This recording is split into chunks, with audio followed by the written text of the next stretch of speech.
धर्म का उदय होगा। आप सब भाई बहनों को हृदय पूर्वक फिर से प्रणाम करता हूं। आप इतनी बड़ी संख्या में जहां भी देखो मुंडी मुंड दिखाई देता है, और पूरा तो अभी देखा भी नहीं मैंने, उधर से लेके और इधर तक। पूजा अम्मा यहाँ कितने वर्षों से? यही 50 साल से। कितना? 78 64 ईयर्स इधर अम्मा को हो गया। 64 सालों में आजादी के 1 साल पहले अम्मा इधर आ गया था, और अभी अम्मा ने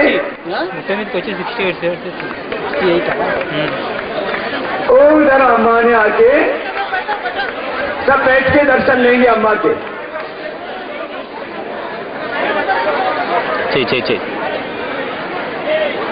अभी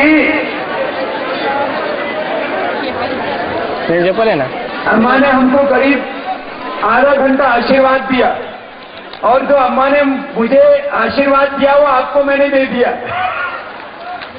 तो बोलिए महायोगिनी माणिकेश्वरी अम्मा की।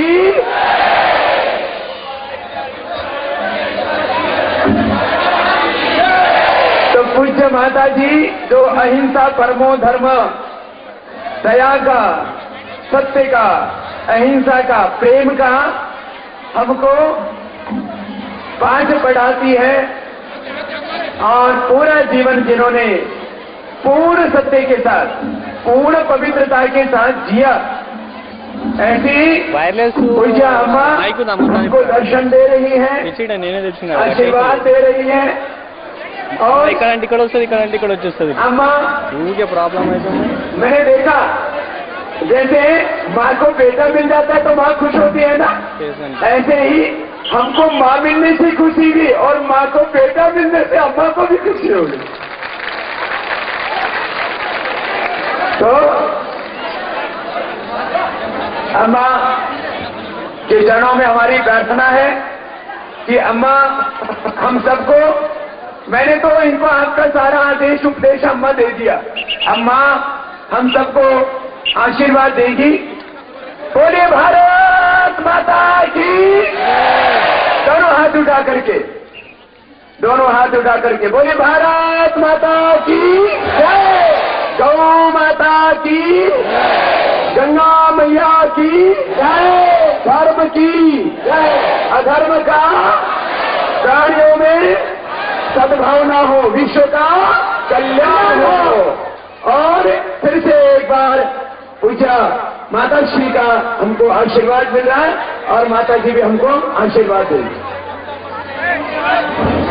సద్భక్తులు ఎవరు కూడా కూర్చున్న చోట నుండి నిలబడిన చోట నుండి దయచేసి కూర్చోవలసిందిగా మనవి. అమ్మవారి యొక్క దివ్యదర్శనం నీ లోపల తెలుసుకో, భక్తులారా తెలుసుకోండి. ముందు వచ్చే కాలంలో మీరు పాటుపడి ప్రహ్లాదునికి విషం ఇస్తే అమృతమైంది, దెబ్బలు కొడితే తాగకుండా అయింది. ఎట్లా గట్ల భక్తులకు భగవంతుడు ఆ విధంగా రక్షణ చేస్తాడు. ఆ ప్రహ్లాదుని అయితే ఆయన ప్రహ్లాదుని తండ్రికి ప్రహ్లాదునికి ఏమి విరోధము, కానీ ఆ ప్రహ్లాదునికి ఏక భక్తి, భగవంతుని సర్వంలో చూసుకున్నాడు. ఈయన కష్టకుడు ఆ దిన భావంతో ఆయనకి ఎక్కడ కనబడ్డాడు భగవంతుడు. ఇది తెలుసుకోండి ముఖ్యంగా. ఆ ఈరోజు కష్టకుని కేవలం కనబడ్డాడు, కనపడటం లేదు. అయితే యాడున్నాడు రా, అయ్యేముండొచ్చుండా రౌతులాడు, హంగాడు చుట్టూ అంటాడు. ఆ రౌతుని కన్నాగానే అప్పుడు ఆ శివుడు అవతరించి ఆ ప్రహ్లాదుని రక్షణార్థమయ్యి ఆ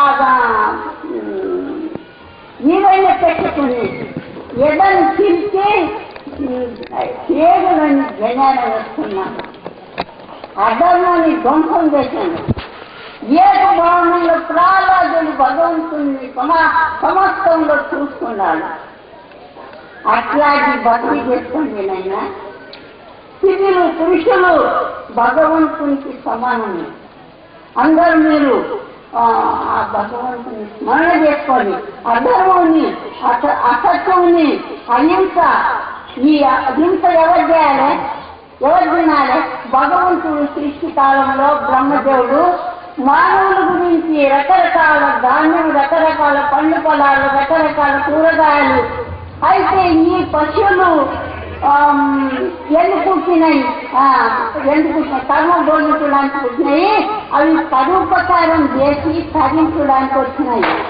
ఇవి పశువులు, ఆవు, బండ ఇవన్నీ పాలిచ్చి మీకు ఉపకారం చేస్తున్నాయి.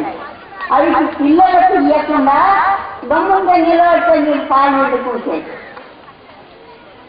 మీరు తెలుసుకోండి. తర్వాత మీరు ఇచ్చిన దూడకి ఇవ్వాలి అంటారా? ఇచ్చిన పాలు ఆ దూడ తీసేటప్పుడు తన బిడ్డకి తెస్తుంది నాటుకుంటా. ఏమంటా బిడ్డ మనల్ని పోషణ చేస్తారు వాళ్ళు, పిండుకున్న బిడ్డ వాళ్ళు ఇచ్చిందే కాదు అని నాటుకుంటా బిడ్డకి తెచ్చుకుంటా పాలిస్తుంది. మీరు చూసుకోండి. వ్యవసాయకులు మళ్ళా ప్రపంచంలో మీరు గూళ్ళని ఆవులను కట్టిన వాళ్ళు ఇది నిజమా అబద్ధమో తెలుసుకోండి. దానికి మీ కర్మని భోగించడానికి మీరు పుట్టిండ్రు. అవి కర్మ భోగించి అవి పైగా నుంచి రావడానికి మీకు ఉపకారం చేస్తున్నాయి. మరి మీరు అపకారం చేసే వీటిని కోసి దాని అవుతుంది. ముందర నిలువైన అవి అట్లని వస్తాయి, అవి పైకి వస్తాయి. నిలువైన అట్లని కోసి అవి చెప్తాయి. ఏమంటే చెప్తాయి, మీరు ఎట్లా గొంతు నేను చూడు పెట్టి పోస్తారో అవి కూడా తలకాయను పట్టుకొని ఒక పులి మెద్దమో తోడేనో అన్ని తలకాయను పట్టుకుంటారు. లేకపోతే ఇల్లు మీ వెనకైతే అది పిల్లేసి అయ్యి ఎడబట్టుకుంటుంది, గోళ్ళు పట్టుకుంటారు. పట్టుకొని ఆ రక్తం గుంజుకుంటుంది. గుంజుకొని అప్పుడు కండేస్తుంది. అవును దాన్ని నేను ఇట్లా పోసి ఇప్పుడు నా తలకాయ పట్టుకొని అది పోస్తున్నాను అనుకొని అప్పుడు దిక్కుకుంటా ఆ రక్తం అంతా చెప్తున్నాను. అప్పుడు అది వెళ్ళిపోతాం. అప్పుడు దానికి సంతోషకరం అంటేగా ఆ పిలిచి సంతోషకరం అని ఆ రక్తం అంతా తాగి అటాటో పోయి తిరిగి వస్తుంది అన్నమాట. తర్వాత వచ్చి ఆ మాంసం చీక తిని ఎక్కడ పోయి పడుకుంటాం. మీరు అట్లా మృగాల, పాకుల, గడ్డల తాటి నుంచి ఎట్లా ఉండదు? తాటి ఏం చేస్తుంది? కొండ పాటుకుంటే ఆ కొండ బయట కొండలు బయట తిరుగులాడాయి. కొండనే కానీ మళ్ళీ ఏదైనా ఇప్పుడు పాములైనా ఆ గతమైన పాము చూసిందంటే పొడుస్తుంది, పాము తీసుకుంటారు ఒకదానికి ఒకటి. అట్లా మీరు తాకులు, గడ్డలు, పిల్లులు అయ్యిందా కుక్కలు. కుక్క ఏం చేస్తుంది? ముట్టు మాంసం తీసుకునేదానికి దాని పనిచేస్తుంది. మీ పని పడుతున్నాయి. చిన్నగా పండ్లు మంచిగా ముట్టు ముట్టము, చిన్నగా పండ్లు ఏదైనా కూరగాయలు అన్నమో రొట్టెను తినడానికి మీకు భగవంతుడు